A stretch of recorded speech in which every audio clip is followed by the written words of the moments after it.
This is bread I buy sometimes at the Kroger store. Yeah, I don't know what is really the best bread, but sometimes look at the ingredients, and the ingredients on this is a lot of stuff. That's some of it is very hard to pronounce. So I make my own bread sometimes, and this is my ingredients. So I'll show you what how I make this bread. This is like a remake. I made a video and posted it a short time ago, but I had some bad camera work, so I thought I'd give it a second try here. We start off with 1 3/4 cups approximately of water.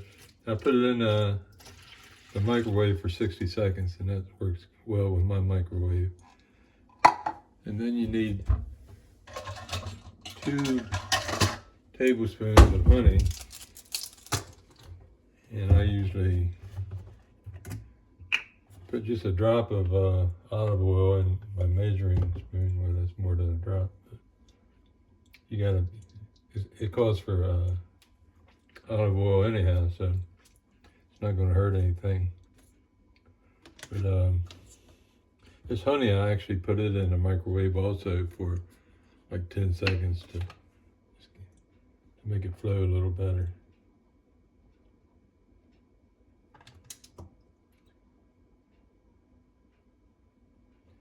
So everything's warmed up.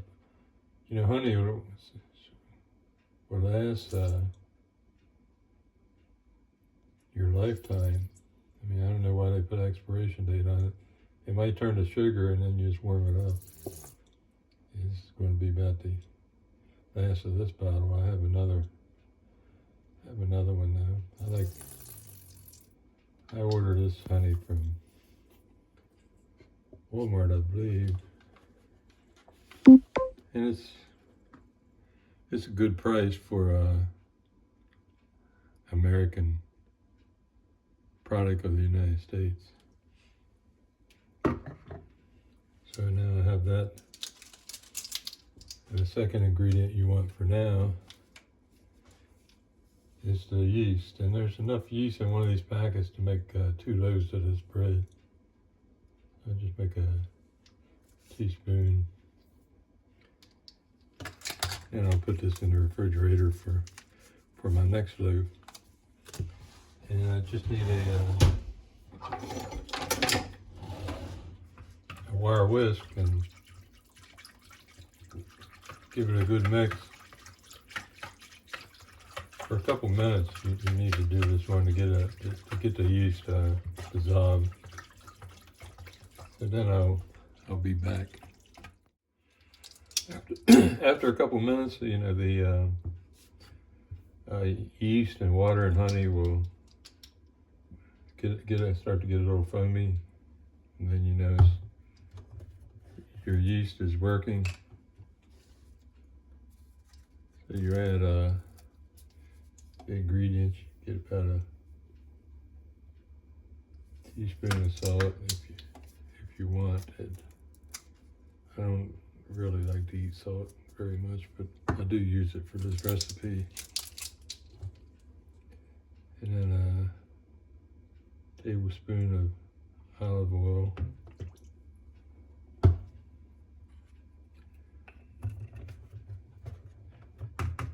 And about half the flour, the whole wheat. Make sure you got whole wheat flour. I've done recipes in the past, especially using a bread machine on the dough cycle. For making whole wheat bread, they only had like 1 cup of whole wheat, and the rest was white flour. I have made recipes where I substitute some of the white flour for flax, ground flax seeds. That'll get things moving for you if you like something with a lot of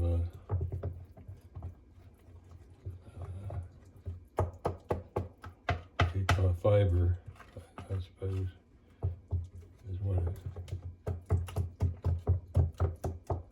just mix this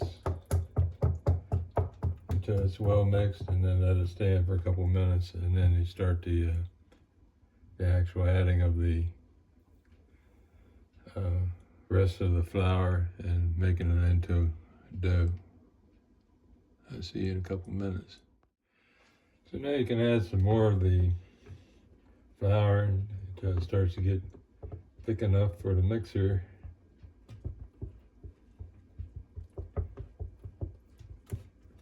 I like to do it like this because the mixer will blow dust everywhere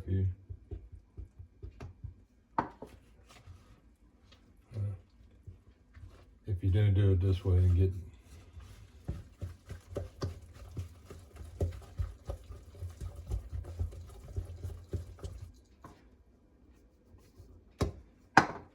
I actually got if you look at my mixer, I have this because this is where the air blows out. And the first time I did it this way, I had dust everywhere.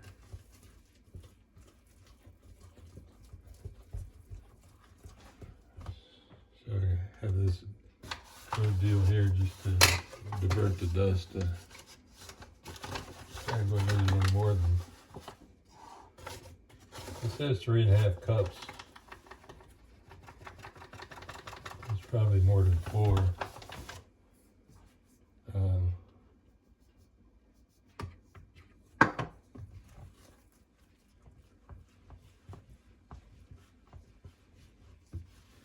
It's okay if you get it all on the counter because you're going to have it there anyhow.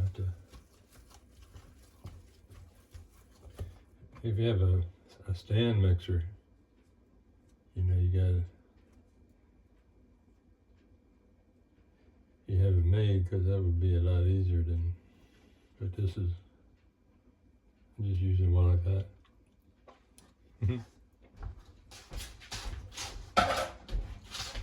So these have to go on the proper side. The one with the little ring goes on the right. If you get them backwards, then all that's going to happen is the dough is going to climb up and get all over your mixer. If you got them the right way, to keep pushing the mixer down. Look what I did. I got. Okay, that looks better. So now I start.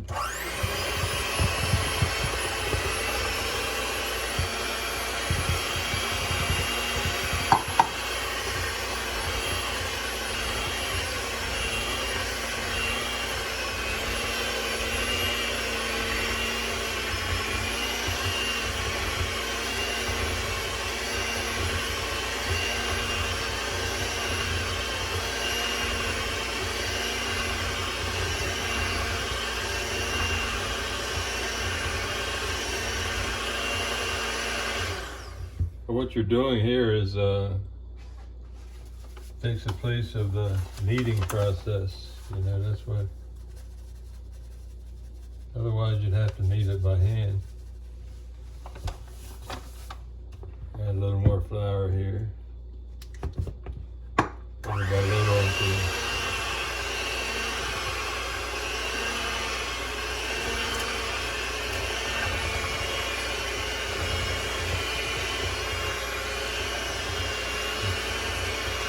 Speed up the mixer a little bit.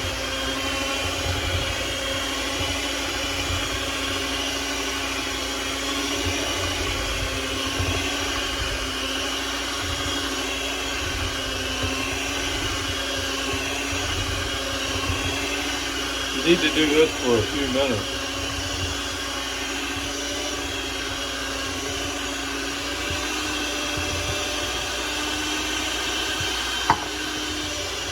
As you can see, the dust is flying around even.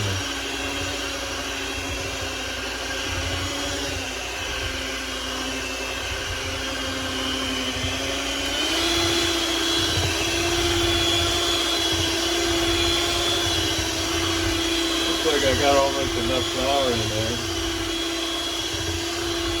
make a ball.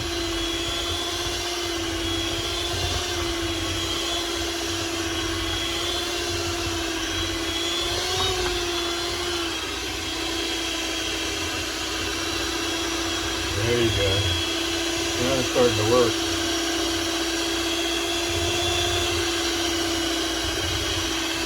You got your ball now.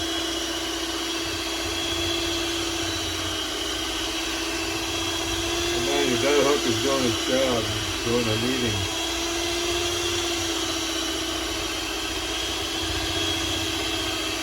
You can almost just hold it in one place now.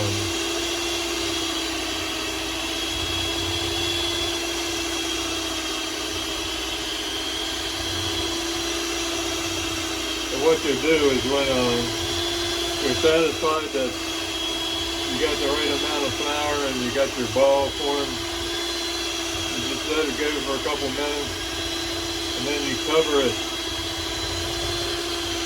and for about 15 minutes. So I'll be back when it's that step. So now I have my ball formed, and the next step is just to throw a dish towel over it. And where's my dish towel?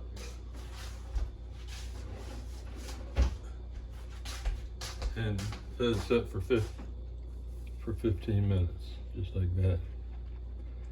I'll see you in 15 minutes. It's been almost 15 minutes. We need a loaf pan, 5x9, I believe they are. And to make it come out of the loaf pan easily, and so you don't have much to clean up, I use parchment paper. I actually use the same parchment paper over and over for a few loaves. And to make a good fit, you can set your loaf pan on the parchment paper and then just cut the size of the bottom, 4 little triangles out of it. And then you put it into the pan like so. And you're good to go on lining your pan. And then you flour your work surface a little bit so your dough doesn't stick. And now it's turn off the timer. In about 14.5 minutes, so that's close enough.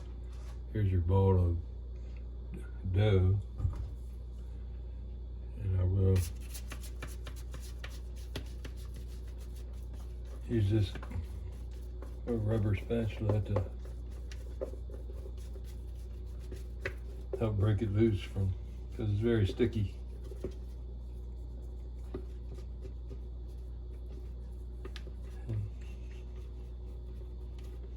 So there she is. Came out pretty clean.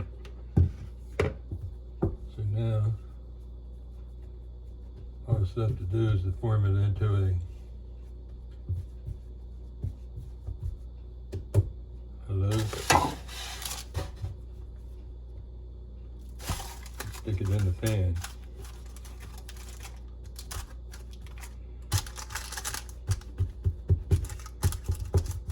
And you want it to rise. It takes about an hour to an hour and a half, depending on circumstances.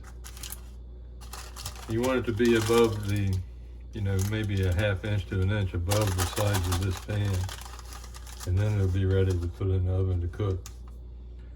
What I've done is I've actually warmed up the oven by turning on the oven for like a minute. And I get it maybe like 100 or 90 degrees in the oven, because my house is only like 69 degrees. If you got a warm house, you wouldn't need to do this. But since it's winter time here, and I don't use that much heat, I just put it in there and leave the door open because probably like 100 degrees in there initially. It's probably like 90 degrees now.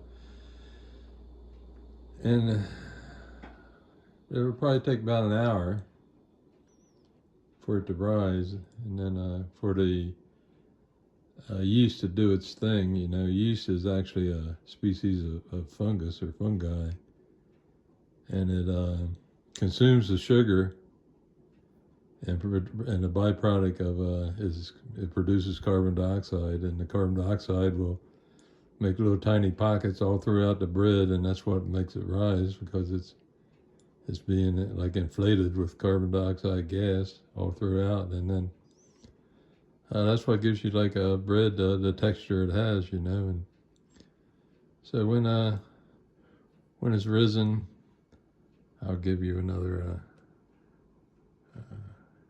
video, part of the video. Here in the center,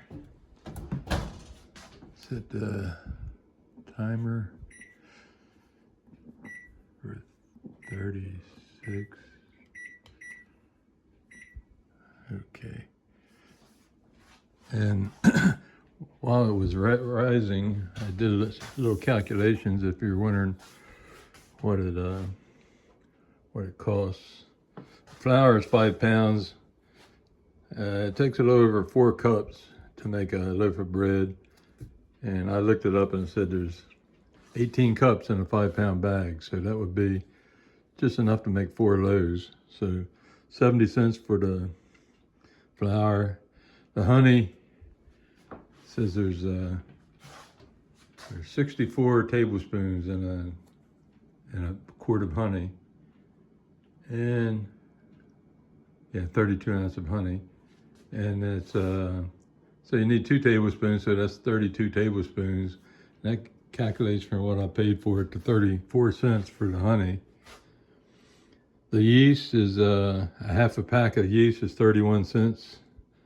And the olive oil, a tablespoon of olive oil, and olive oil is expensive, is 20 cents. So $1.55 plus whatever electric you use to cook it. I don't know if you figure a kilowatt hour, 15 cents or something like that. 2 kilowatt hours, maybe 30 cents. So that's so we'll wait for 36 minutes, and then I'll be back. The timer's going off, and I'll turn off the oven and the oven light, and get out some pot holders. I only need one. And